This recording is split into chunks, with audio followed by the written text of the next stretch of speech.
Welcome to the Real News Network. I'm Sharmini Perez coming to you from Baltimore. Moscow has lifted its own ban of selling weapons to Iran. Russian Foreign Minister Sergei Lavrov announced that Russia plans to send S-300 anti-aircraft missile system to Iran because it is pleased with the progress being made with the 5+1 over Tehran's nuclear energy program. The Russian ban had been in place since 2010.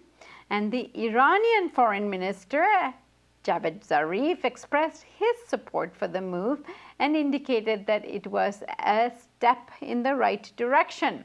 Here to discuss all of this is Reese Erlich. Reese is a best-selling book author and freelance journalist who writes regularly for Global Post, Vice News, and NPR. His most recent book is Inside Syria, the backstory of their civil war and what the world can expect. Thank you so much for joining me, Reese. My pleasure.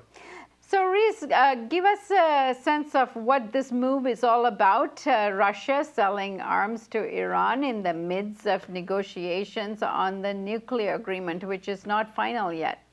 Well, the Russians are clearly have been allies of Iran in this battle. And what they're telling the U.S. is that Iran has the right to self-defensive weapons. I think the triggering event was the fact that Saudi Arabia has been bombing Yemen, and which is allied with Iran. And as far as the Russians and the Iranians are concerned, is Iran has the right to protect itself from similar attacks by Saudi Arabia or anyone else. From the U.S. standpoint, the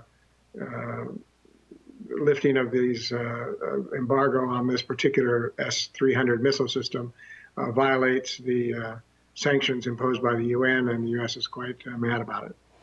And what is Russia attempting to do? Now, there's sanctions against Russia itself. This is somehow bucking the process that's going on in terms of the nuclear deal that is still being finalized between the P5+1, the U.S., and of course, Iran.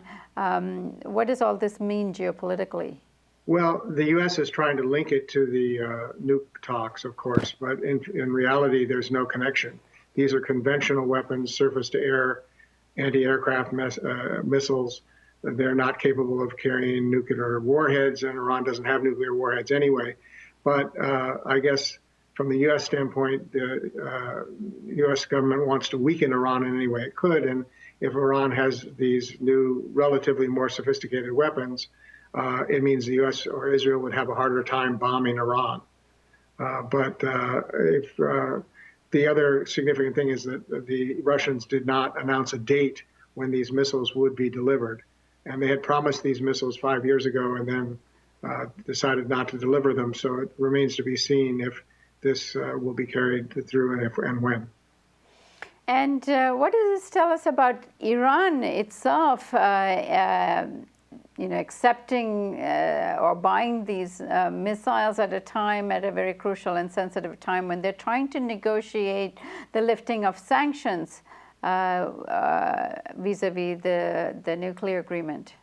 Well, I think as from the Iranian standpoint, they're telling the U.S., look, we don't have nuclear weapons, we're not building a nuclear bomb, and we don't plan to, but we have a robust conventional weapon system. They have aircraft and missiles and so on. And as far as the Iranians are concerned, they would be used defensively.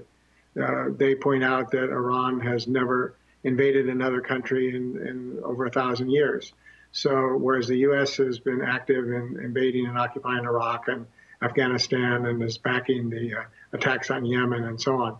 So from the Iranian standpoint, it's strictly self-defense, and conventional weapons are different from nuclear weapons.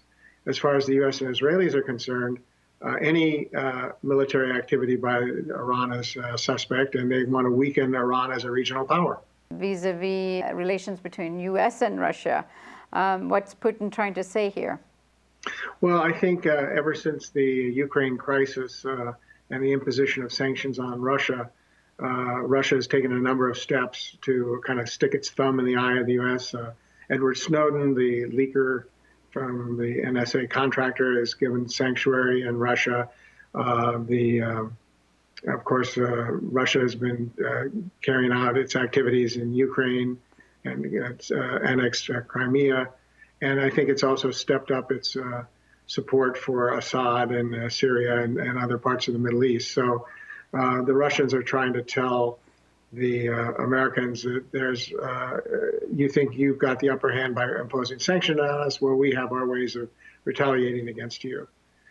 Interestingly enough, this new S-300 missile system is going to cost about $750 million US.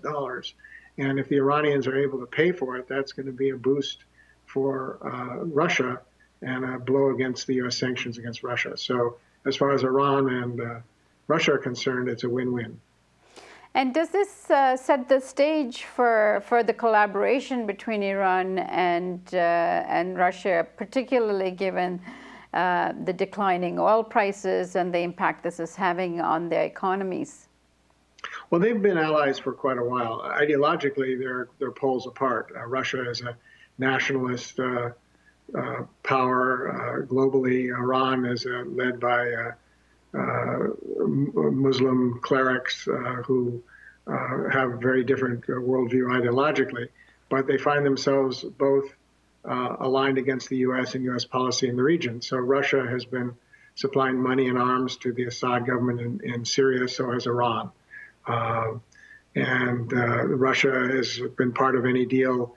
For example, it's one possible negotiation on the nuclear issue would be to have Russia take the nuclear waste and store it so it couldn't be reprocessed into possible bomb material. So Russia is a part of P5+1 and is a part of the negotiations that are going on. So what does this mean politically in terms of the finalization of the agreement? Well, I think Russia's interests are to not have, for Iran not to have a nuclear weapon, as is the rest of the world. And I think they're serious about that. And I think they don't want a competitor that's somewhat unpredictable or a future competitor that's unpredictable on their close to their borders. So, however,